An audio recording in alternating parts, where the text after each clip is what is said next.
काहे हिरनी दूबरी यहरे हरे रे ताल, लक्ष्य अहेरी एक मृग केतिक टारों भाल। एक हिरनी थी और हरे भरे ताल में चर रही थी और वन था और काफी सब कुछ वहां पर सुविधाजनक था, लेकिन वो दुबली थी। किसी ने कहा तुम दुबली क्यों हो? तो उसने कहा कि मैं तो अकेली हूं और शिकारी बहुत हैं। केतिक टारों भाल, कितने बाणों से मैं अपने आप को बचाऊं? भाल कहते बाण के नोक, कितने बाण को बचाऊं? ये मानव शरीर में आया है जीव, हरा भरा मानव शरीर, कल्याणदायी मानव शरीर, लेकिन ये दुखी क्यों है? क्योंकि इसके ऊपर शिकारी बहुत है। काम, क्रोध, लोभ, मोह, राग, द्वेष, ईर्षा, परसंताप, अविद्या, अज्ञान, ये अंदर के सब शत्रु हैं। भीतर भी ऐसे शूरवीर मिलते हैं जो कुपाठ पढ़ाने वाले हैं, खराब आदतें डालने वाले हैं। कुसंगत का वातावरण तो सब समय रहा है, आज और भयंकर हो गया है। जब विश्वविद्यालयों में भद्दी भद्दी चीजों का प्रयोग होता है और ऐसे ऐसे नशा, जो गंवार लोग गांजा भांग पीते हैं, ऐसे गांजा भांग पीने वाले विश्वविद्यालय के छात्र हो गए हैं। और हीरोइन पता नहीं क्या क्या चीज, कितनी चीजों को तो मैं नाम नहीं जानता हूं। वो लोग बताते हैं कि कैसा कैसा भयंकर विष होता है और ऐसा ऐसा प्रयोग चल रहा है। कुसंग का वातावरण आजकल बहुत ज्यादा है चारों तरफ। विज्ञान ने भोगों की सामग्री इकट्ठी कर दी है और उसके द्वारा उत्पाद बहुत बढ़ गया, सुविधाएं बढ़ी हैं, लेकिन मन की उत्तेजना जिससे ज्यादा हो वो चीजें बहुत बढ़ गई। उसमें बड़ी सावधानी की जरूरत है। अब घर घर टीबी ही महाकुसंग हो गया। ऐसी ऐसी गंदी गंदी चीजें, गंदे गंदे गीत सुन सुन करके सो जाओगे तब क्या होगा? सोना भी बढ़िया नहीं रहेगा, सपने भी बढ़िया नहीं रहेंगे।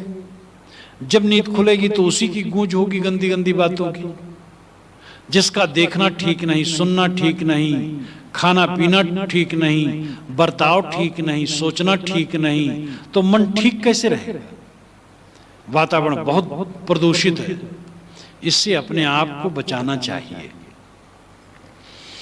हम पूरे वातावरण को बदल नहीं सकते हैं, अपने को हमें बचा करके चलना चाहिए।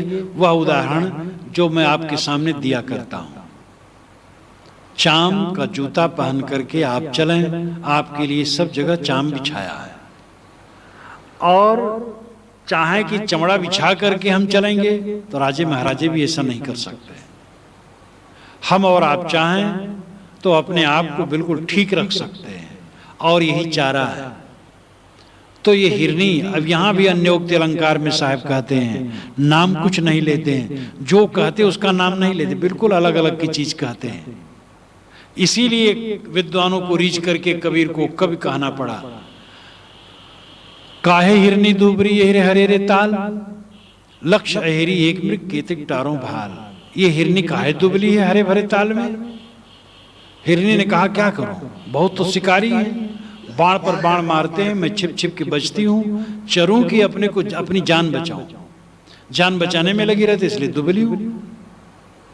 इसका अर्थ है कि जीव ही जानो हिरनी या हिरन, और ये मानव शरीर में आया, हरे भरे ताल में, विवेक संपन्न मानव शरीर में, लेकिन क्यों दुखी है? इतना विवेक संपन्न मानव शरीर पा करके रो क्यों रहा है?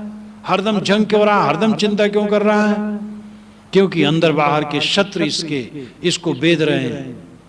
अज्ञान, अविद्या, दुर्गुण, दुर्व्यसन, कुसंग। इसलिए साधक को और हर इंसान को चाहिए कि अंदर के शत्रुओं से बचे और बाहर के कुसंग से अपने आप को बचाए।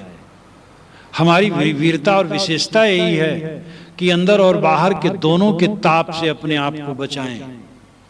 फिर दोनों के ताप से मुक्त होकर के हमें अंदर ही शीतलता मिल जाएगी।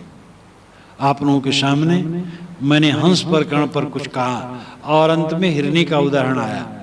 साहब की वाणियों में हिरनी, हंस, पंडित, नाई, धोबी, कलवार, चमार और छत्री, वैश्य सब आता रहता है। वे प्रकृति की चीजों को और विराट संसार की चीजों को ले लेकर के अपनी कविता उन्होंने ऐसा ढंग से कहा है कि एक पंडित जी ने रीवा के तो एक पुस्तक ही उन्होंने लिख डाली इसी पर, किस प्रकार सांस्कृतिक अध्ययन कबीर का विशाल है। बहुत सारगर्भित पुस्तक उनकी है। यानी समाज का कोई अंग छूटता नहीं है जिसको साहब अपनी कविता में प्रयुक्त नहीं करते। यहाँ का सार आध्यात्मिक है कि आत्मा शुद्ध बुद्ध है, निर्मल है, ये अपने स्वरूप को न समझ करके दुखी है, और इसकी विशेषता यही है कि अपने स्वरूप को समझे और मानसिक विकारों को दूर करे। और ये समझ लो कि हम अगर दुखी हैं तो केवल अज्ञान से दुखी, और कोई कारण नहीं।